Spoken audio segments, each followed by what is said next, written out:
15 very short tales of horror, that are better than most scary movies you've watched.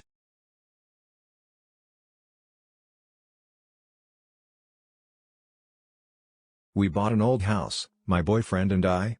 He's in charge of the new construction, converting the kitchen into the master bedroom for instance, while I'm on wallpaper removal duty. The previous owner papered every wall and ceiling. Removing it is brutal, but oddly satisfying. The best feeling is getting a long peel, similar to your skin when you're peeling from a sunburn.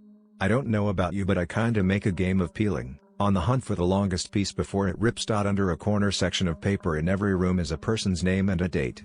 Curiosity got the best of me one night when I googled one of the names and discovered the person was actually a missing person, the missing date matching the date under the wallpaper. The next day, I made a list of all the names and dates. Sure enough, each name was for a missing person with dates to match. We notified the police, who naturally sent out the crime scene team. I overheard one text say, "Yup, it's human." Human? What's human? Ma'am, where is the material you removed from the walls already? This isn't wallpaper you were removing.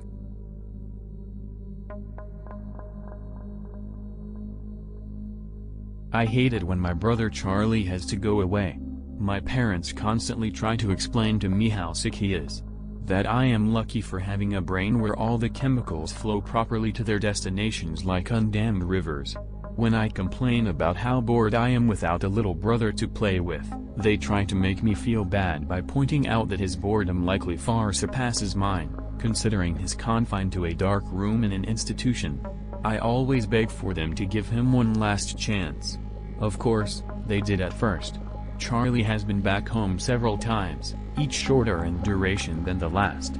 Every time without fail, it all starts again.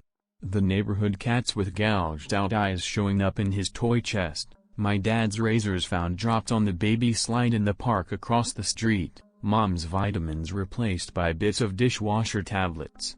My parents are hesitant now, using last chances sparingly. They say his disorder makes him charming, makes it easy for him to fake normalcy, and to trick the doctors who care for him into thinking he is ready for rehabilitation.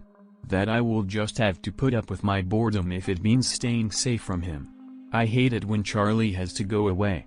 It makes me have to pretend to be good until he is back.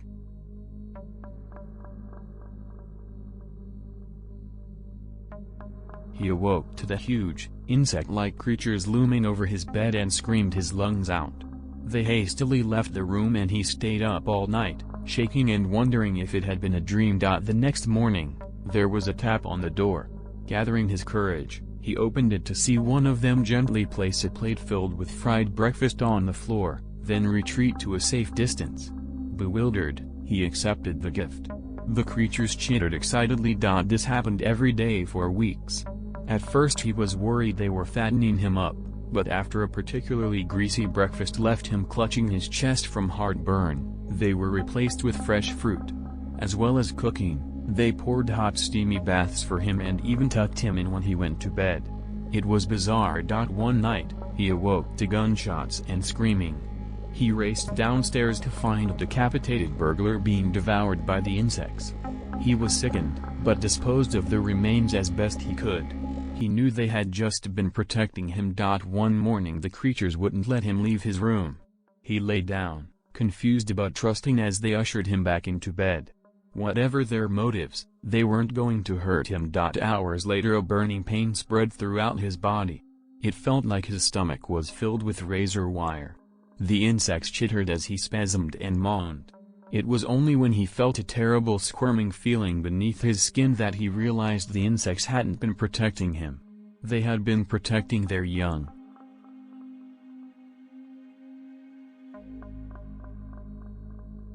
Everyone loves the first day of school, right? New year, new classes, new friends.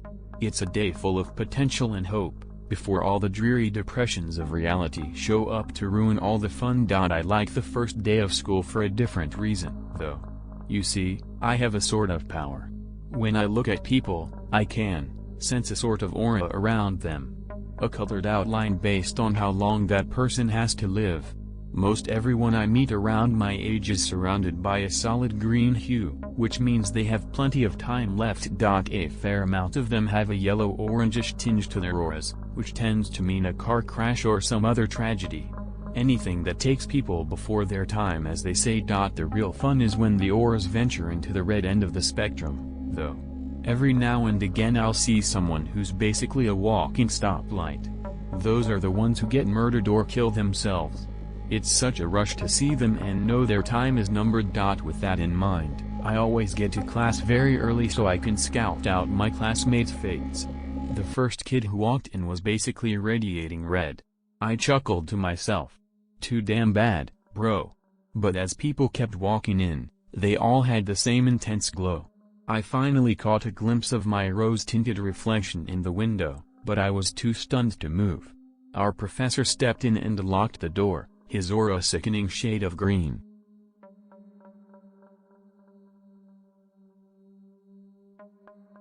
It has been said that the definition of insanity is doing the same thing over and over and expecting different results.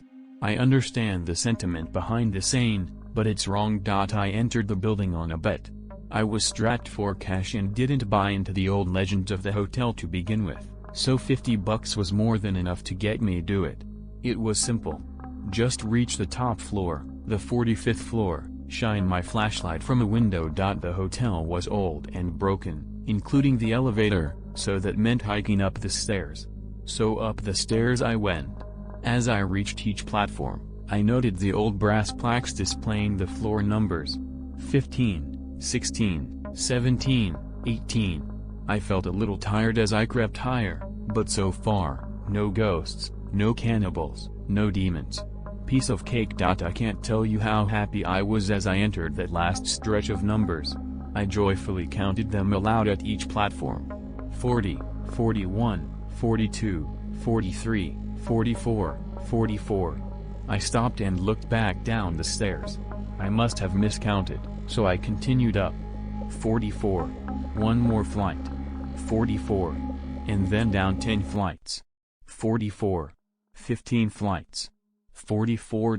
And so it's been for as long as I can remember. So really, insanity isn't doing something repeatedly and expecting different results. It's knowing that the results will never ever change, that each door leads to the same staircase, to the same number. It's realizing you no longer fall asleep. It's not knowing whether you've been running for days or weeks or years. It's when the sobbing slowly turns into laughter.